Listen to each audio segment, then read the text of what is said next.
दोस्तों, इलेक्शन आ गए हैं उत्तर प्रदेश में। इस बात की आहट तो आप सभी को लगी गई है। 2022 के विधानसभा चुनाव की तैयारी जोरों पर चल रही है और उसका अंदाजा इस बात से ही लगाया जा सकता है कि सरकार, भारतीय जनता पार्टी की योगी सरकार इस समय अपने पूरे जोर शोर से सारे आयाम तय कर रही है जिससे कि वह पुनः एक बार शासन सत्ता में आ सके और इसके लिए पूरी जी तोड़ कोशिश की जा रही है। नमस्ते, मैं हूं Ajay Sahni, star real reporter news के अपने पेज पे आप सभी का स्वागत करता हूं। मुझे नींद नहीं आ रही थी सिर्फ इसलिए कि आज पूरा दिन मैंने आप लोगों को कोई भी खबर नहीं सुनाया, कोई भी सूचनाएं नहीं दी। उत्तर प्रदेश की बात जब आती है तो राजनीतिक गढ़ कहलाता है। देश के राजनीति का आयाम तय करने वाला उत्तर प्रदेश राजनीति का विशेष वर्चस्व वाला राज्य है और आबादी के मामले में हिंदुस्तान का सर्वाधिक आबादी वाला परिक्षेत्र है।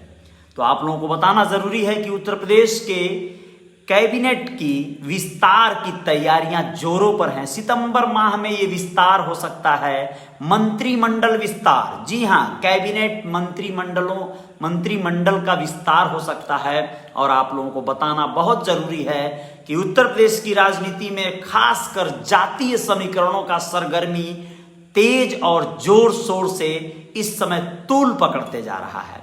इस तूल में एक जानकारी दे दें कि डॉक्टर संजय निषाद, जो निषाद पार्टी के राष्ट्रीय अध्यक्ष हैं और निषाद समाज के एक पुरजोर नेता के रूप में पूर्वांचल की एक ताकतवर कद्दावर हस्ती के रूप में जाने जाते हैं, उनका मंत्री बनना तय है। जी हां, इस मंत्रिमंडल विस्तार में वो अपना स्थान तलाशने के लिए विगत दिनों कई बार पार्टी के आला कमानों से लगातार मुखातिब हुए, मुलाकातें किए और अपना हक हुलूल मांगते हुए उन्होंने पूरी ताकत लगा दी कि मंत्रिमंडल का विस्तार अगर इस बार होता है तो डॉक्टर संजय निषाद को नकारा नहीं जा सकता, उन्हें बिसराया नहीं जा सकता। इसके पहले के मंत्रिमंडल विस्तार में भी उन्होंने अपनी जगह पूरी तलाशी थी और पूरे जोर शोर से अपनी धाक जमाई थी, लेकिन इस बार उनका मंत्री बनना तय हो चुका है। और उनका ही नहीं, आप लोगों को बता दें, जितिन प्रसाद, जो विगत जल्द ही कुछ ही दिन पहले भारतीय जनता पार्टी में आए थे, बहुत पुराने समय से वो पारिवारिक पृष्ठभूमि उनकी कांग्रेसी रही है, लेकिन जितिन प्रसाद ने भारतीय जनता पार्टी ज्वाइन किया तो उन्हें गिफ्ट के तौर पर एमएलसी का पद मिला था और अब उन्हें मंत्रिमंडल विस्तार में भी स्थान मिल जाएगा।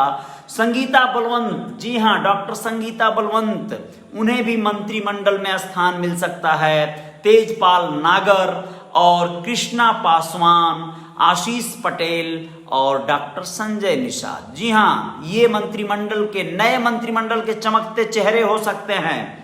अब आप लोगों को विस्तार से बता दें कि इसमें बताया जा रहा है कि यह संभावित मंत्रियों की सूची है जो हाल ही में आप सबके समक्ष आ जाएगी। योगी सरकार विधानसभा चुनाव से पहले जातीय समीकरण को साधने की कोशिश में लग गई है। प्रदेश नेतृत्व ने संकेत दे दिया है कि संगठन में जिम्मेदारी पाने वालों को कैबिनेट में इस बार मौका नहीं मिलेगा। जी हां, यह जो है संगठन के लोगों को नहीं बल्कि जातीय समीकरणों के आधार पर इस बार मंत्री बनाया जाएगा, ऐसा कहना है। अब आप लोगों को स्पष्ट रूप से बता दें कि ये सारी चर्चाएं जोर शोर पर हैं और जो जिस तरह का जातीय ताना बाना बुनने वाले नेता हैं, छवि के नेता हैं, जो लोग जातीय समीकरणों का वोट लेकर आएंगे और विधानसभा चुनाव में जोरदार प्रदर्शन करेंगे, उन लोगों का इस बार यहां पर मंत्री बनना तय हो चुका है। और आप लोगों को बताएं, इस तयशुदा स्थिति में डॉक्टर संजय निषाद लगातार केंद्रीय नेताओं से मुलाकात कर रहे थे। कुछ दिन पहले उन्होंने राष्ट्रीय अध्यक्ष जेपी नड्डा और गृह मंत्री से भी मुलाकात की थी। इस दौरान सीएम योगी, प्रदेश अध्यक्ष स्वतंत्र देव सिंह और संगठन मंत्री सुनील बंसल भी मौजूद थे दिल्ली में। मैं ये समाचार भी आप लोगों को सुनाया था, उसमें तमाम अपनी बातों को उन्होंने रखा था, आरक्षण के मुद्दे को रखा था। तो ये हालात रहे हैं। कृष्णा पासवान फतेहपुर की खागा सीट से विधायक हैं, संगठन में उपाध्यक्ष भी रही हैं, पासी जाति से आती हैं और कहा जा रहा है कि दलितों में गैर जाटों को जोड़ने के लिए पार्टी इन्हें मौका दे सकती है। अब आप लोगों को बता दें कि जो जितिन प्रसाद हैं उनके बारे में आप लोग खूब जानते हैं। जितिन प्रसाद कांग्रेस छोड़कर भाजपा ज्वाइन किए थे और एमएलसी बनाए गए थे और अभी योगी सरकार में मंत्रिमंडल में शामिल कर लिया जाएगा। शुक्रवार को जितिन प्रसाद ने परिवार के साथ अपने प्रधानमंत्री नरेंद्र मोदी से मुलाकात की थी। मुलाकात के बाद जितिन प्रसाद ने अपने ट्विटर अकाउंट पर यह फोटो भी शेयर किया था। अपने बच्चों के साथ, बीवी के साथ, प्रधानमंत्री के साथ एक फोटो शेयर किए थे। अब आप लोगों को बताएं, तेजपाल सिंह नागर गुर्जर समाज से आने वाले तेजपाल पिछले 2 वर्ष 2 बार से दादरी से विधायक हैं और पार्टी पश्चिमी यूपी में किसानों और गुर्जर समुदाय को साधने के लिए तेजपाल को मौका दे सकती है। अब आप लोगों को बताएं दूसरा, 5वां सोमेंद्र तोमर मेरठ के दक्षिणी विधानसभा से विधायक हैं, पहली बार विधानसभा पहुंचे हैं। पश्चिमी यूपी में गुर्जरों की नाराजगी को देखते हुए पार्टी गुर्जर नेता को मौका दे सकती है, ऐसा हो रहा है। और भी नाम है कुछ जो है चर्चा में जो हैं, वो नाम ऐसे हैं, मंजू सिवास और MP सेंथवार, राहुल कोल, रवि सोनकर, इनके भी नाम चर्चा में हैं। लेकिन ये जो अभी नाम आप लोगों को मैंने गिनाया है, इनका तो लगभग तय है और ये होकर रहेगा।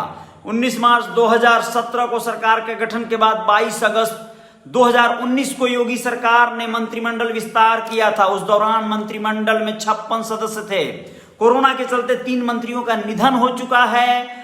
हाल ही में राज्य मंत्री विजय कुमार कश्यप की भी मौत हो चुकी है, जबकि पहली लहर में मंत्री चेतन चौहान और मंत्री कमल रानी वरुण का निधन हो चुका था। पहले मंत्रिमंडल विस्तार में 6 स्वतंत्र प्रभार मंत्रियों को कैबिनेट की शपथ दिलाई गई थी। इसमें 3 नए चेहरे भी थे। अब ये उत्तर प्रदेश मंत्रिमंडल की संख्या 60 होनी चाहिए, मतलब योगी सरकार में जो मंत्रियों की संख्या है वो 60 होनी चाहिए।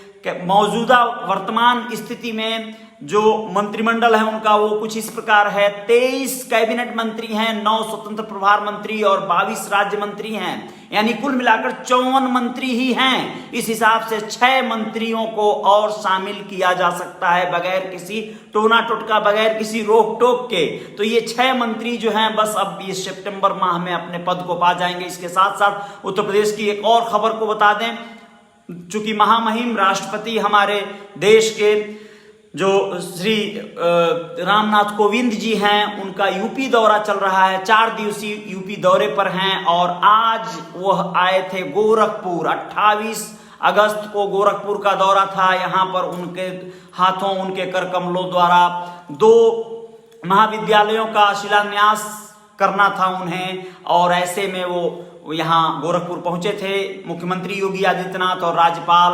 आनंदीबेन पटेल ने उनका जोरदार स्वागत किया। आयुष विश्वविद्यालय का शुभारंभ करते हुए राष्ट्रपति ने गुरु गोरखनाथ को याद किया।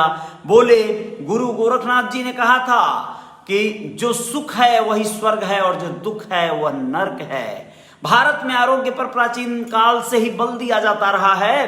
कहा जाता है कि शरीर के सारी कर्तव्यों का पूरा करने का साधन होता है शरीर ही जो है सारे कर्तव्यों को पूरा करने का साधन होता है, ऐसा कहा। इसलिए शरीर को स्वस्थ रखना ये पहला दायित्व है। जी हाँ दोस्तों, तो ये हालत रहा। ऐसे में बारिश होने लगी उनके कार्यक्रम के दौरान, तो उन्होंने मुस्कुराते हुए सबको संबोधित करते हुए कहा कि इंद्रदेव भी प्रसन्न है, देखिए जल वर्षा कर रहे हैं, स्वागत कर रहे हैं इस फैसले का और इस महान कार्य का।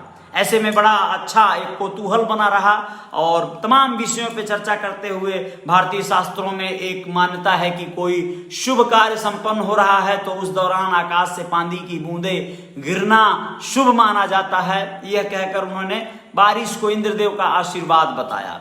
ये सारी चीजें चलती रही, लेकिन आपको उत्तर प्रदेश के और भी कुछ खबरों से रूबरू करवा देते हैं।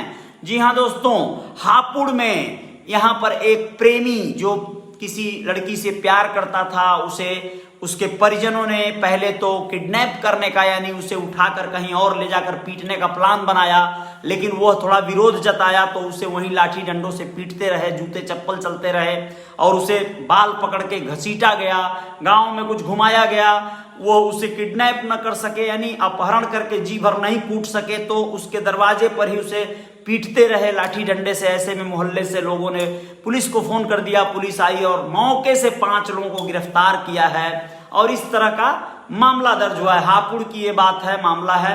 इसमें ये प्यार का प्रपंच चल रहा था, इसका किसी लड़की से ट्यूशन जा रहा था ये, उसके बाद इसे पीटने का कार्यक्रम किया गया। ये गलत है, सरासर गलत है, इसमें नहीं होना चाहिए, इस तरह के कांड नहीं होने चाहिए। लेकिन माँ बाप या परिजन भी क्या करें, लौंडे जो नए नए हैं मजनू की औलाद बन के घूम रहे हैं, उनसे परेशान भी हो जा रहे हैं लोग, तो ऐसे में ऐसी वारदातें हो जा रही हैं। लेकिन आप लोगों को उत्तर प्रदेश के ही एक और खबर से रूबरू करवा देना जरूरी है। आगरा में एक बहुत ही डेंजर काम हो गया।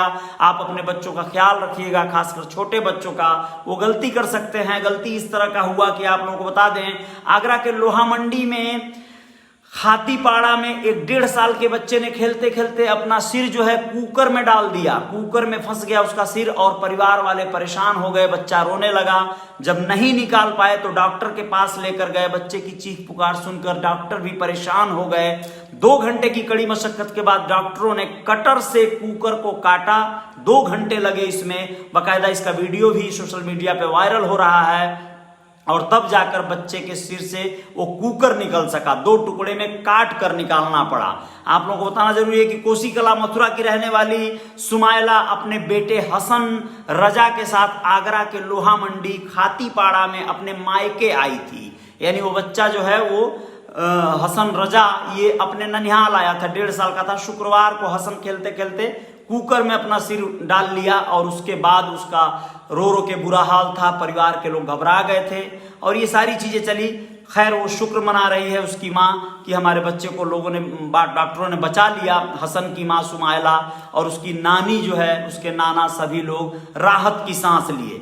बहुत बहुत ज़्यादा धन्यवाद है MM चैरिटेबल अस्पताल को जो राजा मंडी में है, यहाँ के डॉक्टरों ने उसे बचाया, इसके लिए उन्हें बहुत बहुत शुक्रिया, बहुत बहुत धन्यवाद। क्योंकि इस तरह का मामला चाहते तो वो लोग रेफर कर देते, लेकिन उन्होंने उसे बचा लिया, उसके सिर से निकाला। डॉक्टर ने कहा, डॉक्टर फरहत खान ने बताया कि बच्चा इस तरह रो रहा था कि हमें सहा नहीं जा रहा था और हमने कड़ी मशक्कत करके उसे निकाला। किसी तरह उसे बचाना जरूरी था, उसका सर भी बचाना जरूरी था। कटर मशीन चलाते समय बहुत सावधानी बरती गई। चलिए, जय जयकार जारी रहेगी। आप सभी मित्र जो लोग इतनी रात को मुझे सुन रहे थे, उन सभी का मैं तहे दिल से धन्यवाद देता हूँ, अभिनंदन करता हूँ।